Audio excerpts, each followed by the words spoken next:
All right, everyone. It's time for another episode of Can I Have a Word with You? Bruce Pulver, your host. Yes, going solo again. Heather is still out, but the cool thing about doing this podcast and having such a great group of friends and community is that I got folks who say yes. I got folks who say yes and say, yeah, I'll be on your podcast with you. And today I've got an amazing guest, friend, a great businessman, amazing man at making connections and communication. And we're gonna unpack a word with my dear friend here in just a minute. So I'm gonna introduce you guys to my friend and bring him on. His name is Steve Beecham. If you are in the North Atlanta area and you don't know this guy, it's because you've lived under a rock. Steve is the master of developing relationships and friendships that then just make him attractive and magnetic for ways he can help and serve people. So with that, I'm going to bring on my buddy Steve Beecham. We're going to chat for a few minutes and unpack a word. One of the words, it's one of his favorites. So Steve Beecham, welcome to Can I Have a Word with You, my friend? Couldn't be more excited, Bruce. Thank you, buddy. Love you, man. Glad to be here. Back at you. What a friend of mine says, that's a two-way street. And let me just share a quick kind of an intro of how we met. I live in a neighborhood in town, and I was talking to a friend in the neighborhood, and I said, "Yeah, I've started doing some speaking, and I've written a book, and I'm just trying to get out there." And she goes, "Do you know Steve Beecham?" I said, "No," but the smile on her face, she said, "You need to meet him." So immediately she gave me your contact information. I reached out. We didn't even know each other. And the next thing I knew, you had like 3 or 4 things you wanted to invite me to. You asked me if I knew certain people, where I lived, what I did. And from my perspective, that introduction, you made it all about me. And you have a gift and a skill to do that, my friend. And I just want to thank you. And that's my memory of us meeting. I don't know if you have one of me meeting you, but that's just such a fond memory for me. Well, that was my friend Julie, and and I've known her since the 8th grade, and think the world of her. But my purpose is to help people get from where they are to where they want to go, and so that's the lens I view the world in. And when somebody calls and says, "Hey, I'm here, and I'm trying to figure out how to get here," I'm like all in. I'm like, that's what I'm on the planet to do. So that you were singing my song, brother. I was all in, ready to help any way I can. Well, you're just naturally like that. And I'll give one more example, and then we'll kind of dive in here. You introduced me to the opportunity because you knew my story of losing a job and kind of working my way back and trying to figure out how to be positive.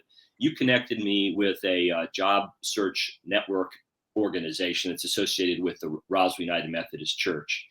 And you asked me to do, kind of take one of your sessions, and then we kind of traded off month every couple of weeks we did it opposite.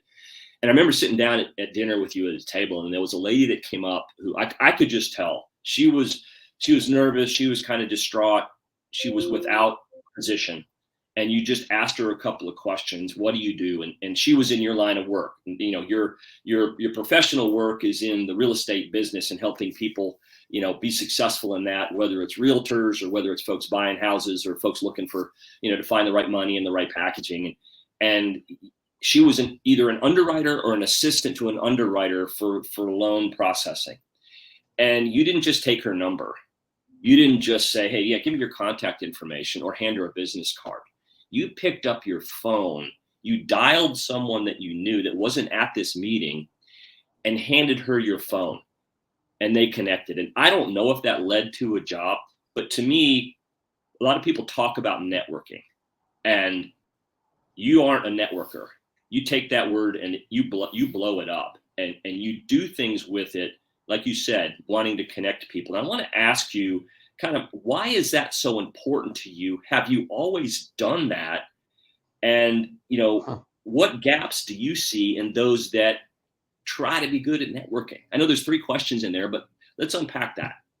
Well, I don't know. I get the joy out of creating 2 wows.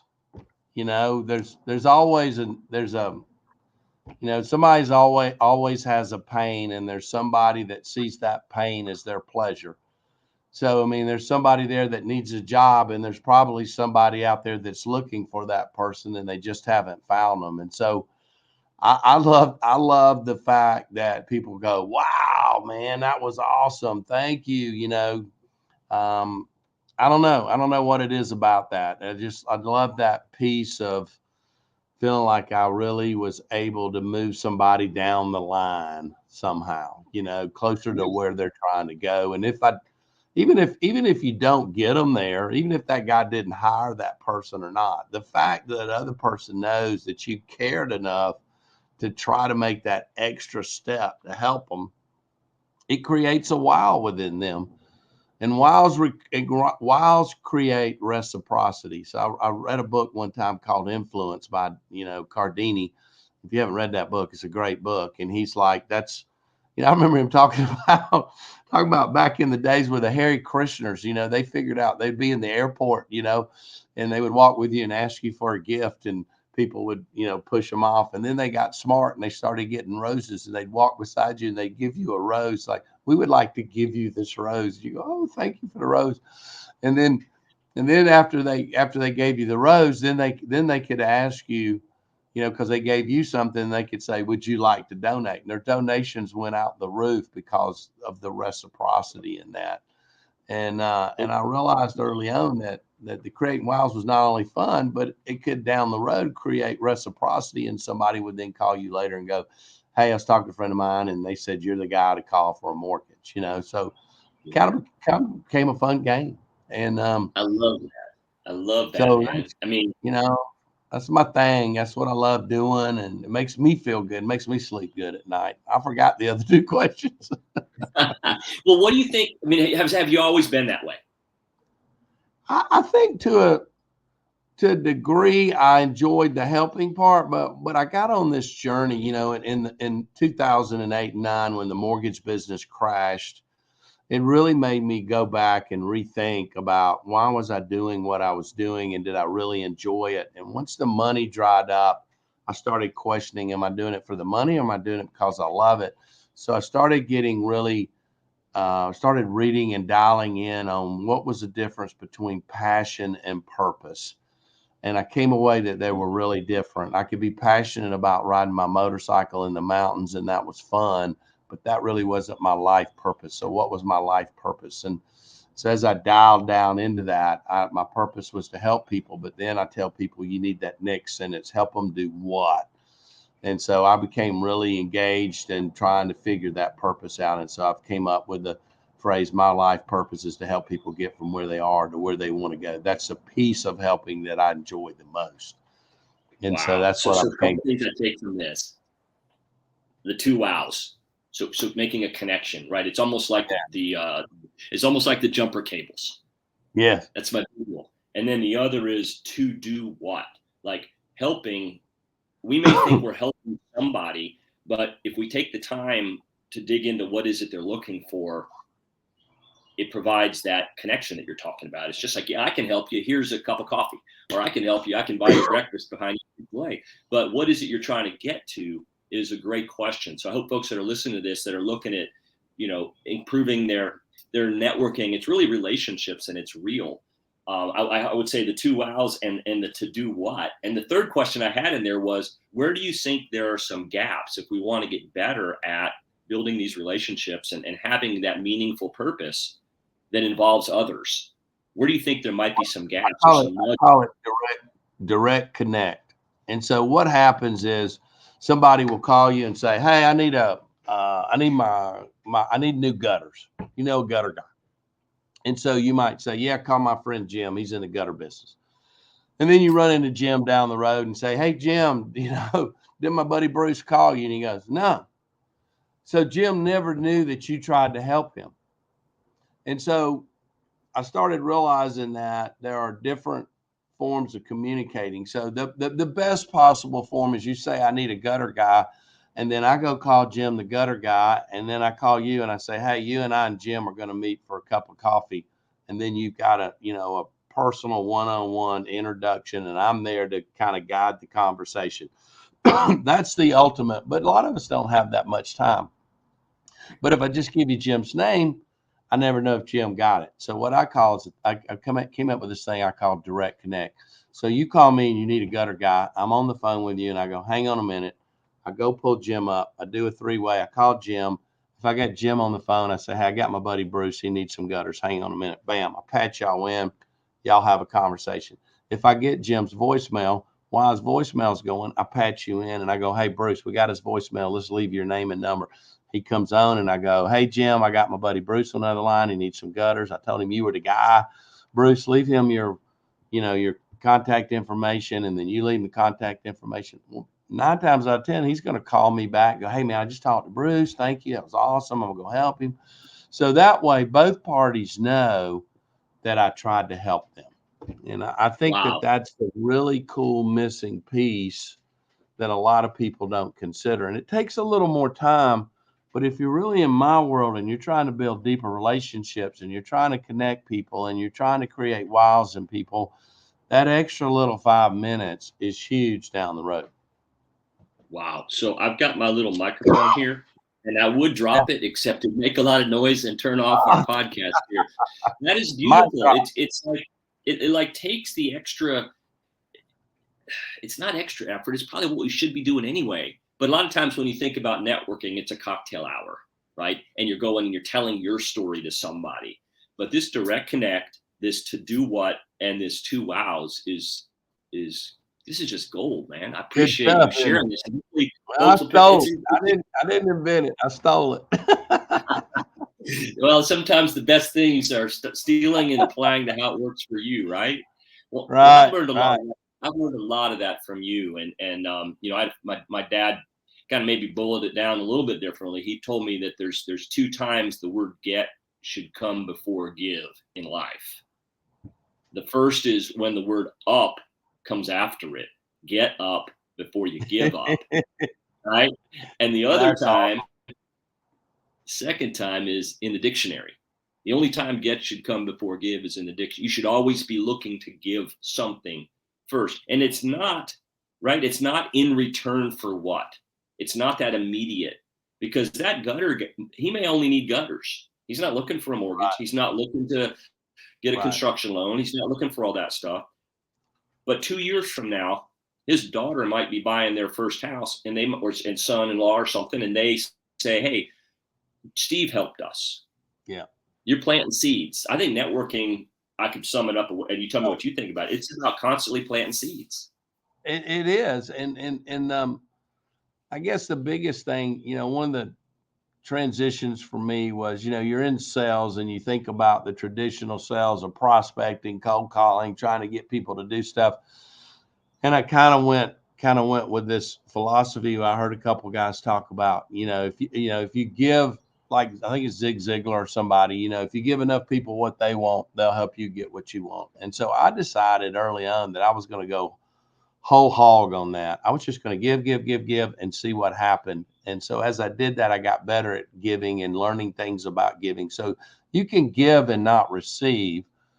And I tell a story that, it's like if you call me and you say, you're responsible for setting up the chairs at the school play, and you get there and you go, oh my God, I got to put up 200 chairs and I don't know how I'm going to do all that in the next hour. And you think about who can I call that can come help me?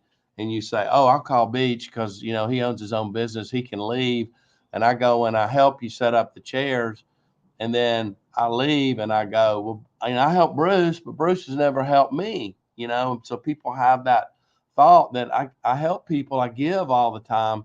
And so what I learned is there's a little piece of that says, if you give, you got to learn how to give with a wow. So if you call me and said, hey man, can you come help me set up some chairs? Not only would I show up, but I'd go find 8 or 10 high school football players and I go, hey guys, come on, we're going to go help my buddy Bruce. And we show up and we knock that out in 20 minutes. I go, hey Bruce, you need to come back after this is over and help you take it down. Yeah, man. Wow. And so that's where the wow, and it becomes fun. That's the Yeah. great part about it, is you're creating fun in what you're doing on a day-to-day basis. So you Yeah. really don't think about it as I'm giving and nobody's reciprocating. It's I'm giving and I'm having fun giving and I'm wowing this person and I'm changing my relationship with this person. and you're getting a lot out of that. You're getting joy. I call Yeah. that joy in the journey. You're having Yeah. fun. You got something done faster than you thought. You got 10 knuckleheads showing up with you that aren't in Yeah. the weight room now. They're probably going, Yeah. this is an easy gig, that kind Yeah. of stuff. So you're touching those 10 or 12 kids as well. So it's got to be a mindset and just a philosophy of how you walk your walk in life. Right.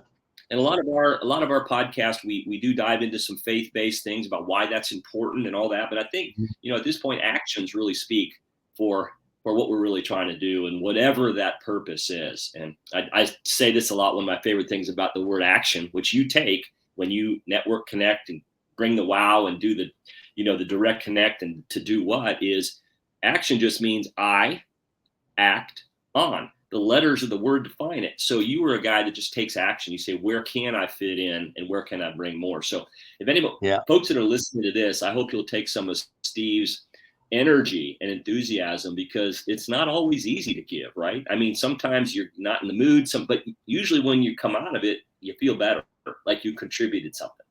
Right. Right. It's awesome. Which is my favorite Well, word. awesome. That's right. Bingo. Perfect transition, because we do unpack a word with every guest we have on the show here. And I asked Steve, I said, Steve, what's one of your favorite words? And you did. You said easily, like right back to me. It was awesome. And it's one of my favorite words too, because it sometimes it's overused, right? It's, oh man, that was awesome. Well, can everything be awesome? So let's break this down. And I challenge my guests when they come on. I say, okay, now you bring your word. And then just like Pulver does in my podcast and my book, Above the Chatter, Our Words Matter, I write the words vertically. So if you were to write the word awesome and use just the letters in it, how would you define that, Steve? Just take me down, kind of slowly So, walk through your word awesome. so always welcome the experience of shining on many people. Always welcome the experience of shining on many people. Wow. And You just took so those 7 letters and described our last 8 minutes of our conversation. it's like, one of the things, I don't know where I came up with this, but I call it being Santa Claus for others. Everybody likes it when somebody brings a present, right? And that's kind of my attitude is I want to every day, I want to be Santa Claus for the person in front of me. I want to make it exciting, bring something to the table, move them along in their journey to get them to where they want to go. And I just think I'm always going, that's so awesome. That's an awesome idea. That's an awesome way to look at it. I don't know why I'm stuck on that word, but I think I use it a lot.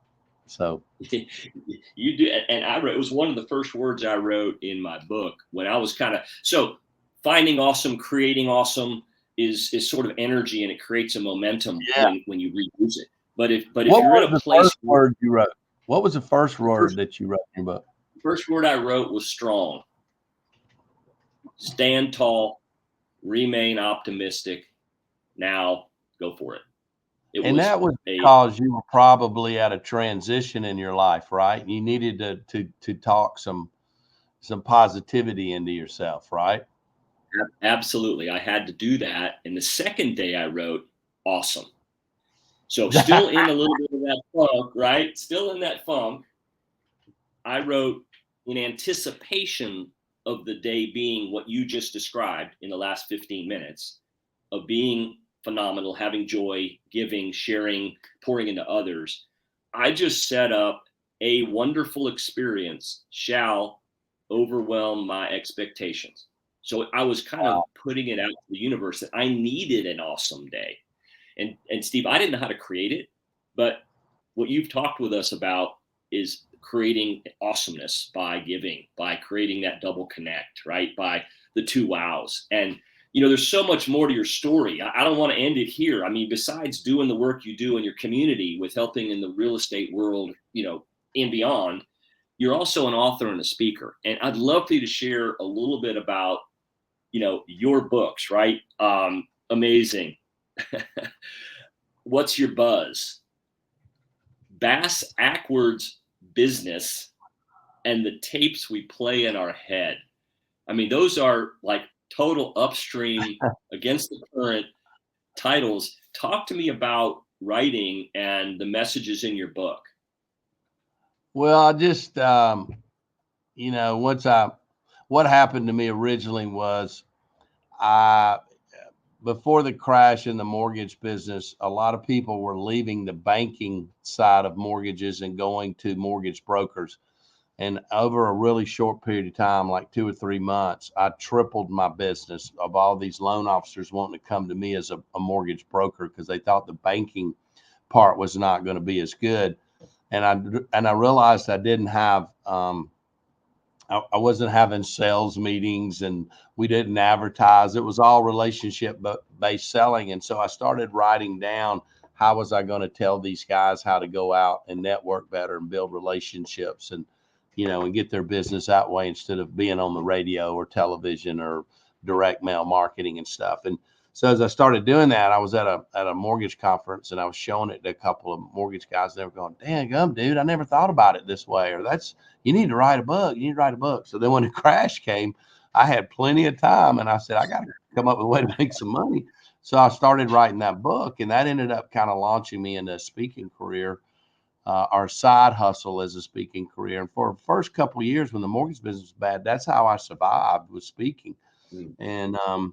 And then from that, when I'd go out and speak, I realized, you know, so the first book was about being the mayor of your village, being bass backwards. In other words, being the guy that goes out and give instead of the guy that goes out and hustles people for business. Being the guy in the town that people call when they need anything because you become the go-to guy for your village, so to speak. And that lifts your boat. So I did that, and then I realized that there were people out there that had this buzz about them. Like you might say, "Hey, I love Bruce, but I can't stand Coca-Cola that he works for," you know, or "I love Coca-Cola, but I can't stand my sales rep Bruce." So you could have positive buzz, or your company could have positive buzz, but one of you might have negative buzz. And I realized that small business people in their community, there may be a buzz about them that was good or bad, or there may not be any buzz. And you needed to have some buzz. You've got to have people Mm. talking about you in the community saying, this is the go-to guy. So it's kind of a branding thing. And then you learn to spin your buzz just like they do in politics. You know, they have the no spin zone, or what O'Reilly used to have that. But you know, they go and they have a debate, and then they get into into the room after the debate, and they go, "Well, Senator so and so, what he really meant to say was so and so and so and so." You know, so you can change what people are saying about you, and and I became aware of that, and that was cool. And so I wrote a book about that. And then this third book's about how you're thinking, how you're talking to yourself. And I've got a dad that's a psychiatrist. I got a brother that's a psychologist. So we have a lot of those conversations around the dinner table. But started thinking about it as a salesperson. It's everything. That conversation, which is so ties into what you're doing, is how do you change that conversation? And so one of the things I came up with was Napoleon Hill writes about how Andrew Carnegie taught him about what he called sort of a mini me. And Andrew Carnegie would kind of send in his alter ego, Andy, to go in and have a conversation with the president before Andrew Carnegie actually had it. And he would kind of pre-do this conversation. I got to thinking about that as like, especially in religion, you know, one of the things about, you know, about being a believer and believing in God is it's always like God's omnipotent. He's always there, and you kind of like talk to God at any time. And I thought, well, what happens if you put this sort of God-like person on your shoulder that's riding with you all the time? You know, it's almost like Mm. you got a black hat and a white hat. You got God, you got the devil, and the devil's over here going, you know, nobody's going to listen to your podcast, Bruce. And then you kind of got God. Yeah, it is, man. You go do the right thing. You put the good stuff out. People are going to love you. They're going to want to listen to you. And so that's kind of what you're doing is, you know, you can have this word that says, I'm going to be stronger. I'm going to be more awesome. I'm going to bring more wow to the world. And you can create more of this positive energy. And so it just kind of, that book kind of led me to believe that I can change that conversation I'm having, and I can make it a more positive conversation, and it can be God-like, it can be positive like, and it can move me forward in my projection of where I want to go and what I want to do in my life. And so that's kind of been the Powerful. third book. And right now I'm writing the fourth book on marketing ideas. So a lot of businesses need something they can put into play tomorrow to help them grow their business. And I'm about 75% through this new book of a lot of ideas that, little small chapters, little small ideas about things that I've seen people do, things I've done, other people have done that help you, in your community become more of the guy for what it is you Yeah. do. Wow, what a great set of resources. I mean, from your perception, right, to looking at things from a giving perspective, from the scripts that we run through our mind. And now here's a playbook of things you might want to try. Pull this audible out, pull this play out. So, Steve Beecham, man, you are amazing. You're a great friend. Why don't you, we'll put it in the show notes, but real just quickly, the best way for folks to reach you, whether it's for their real estate needs, whether it's for public speaking engagement on massive stages, or just, to get your book and find out more about you, how should they do that? Just call me 770-634-2531. We're not so big where we have a secretary, we're just, it's direct connect, maybe. Just call me. Do two Love to help. wows, direct connect to do what? So, Steve, I can't thank you enough. You're a mentor to me, someone I highly respect, Oh, and I appreciate the way you go about doing your things, my friend. love you, brother. And I love what you're doing. And I think it's fantastic. You know what I think is so cool is, I remember seeing people early on in my career, they would, have these affirmations and they were always somebody else's affirmation. Somebody else had come up with it. And what's so cool about what you're doing is you're like, you can create your own affirmation. You just got to think a little bit different. And so you can create, you can write it on your mirror or stick your stickies up or whatever you want. Just create your own affirmations, put them on your shoulder, let them ride with you, and you'll be a better person. So thank I you for what appreciate you're that, doing. Steve. I appreciate that very much. I am a mouse in my own lab. I need it. So, sir, we'll pack it from here. We're gonna put all your information in the show notes so folks can reach out to you by phone number or by website. Steve Beecham. If you don't know him, stalk him.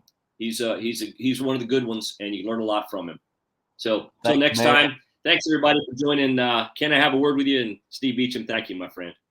Thank you, brother. We'll talk soon.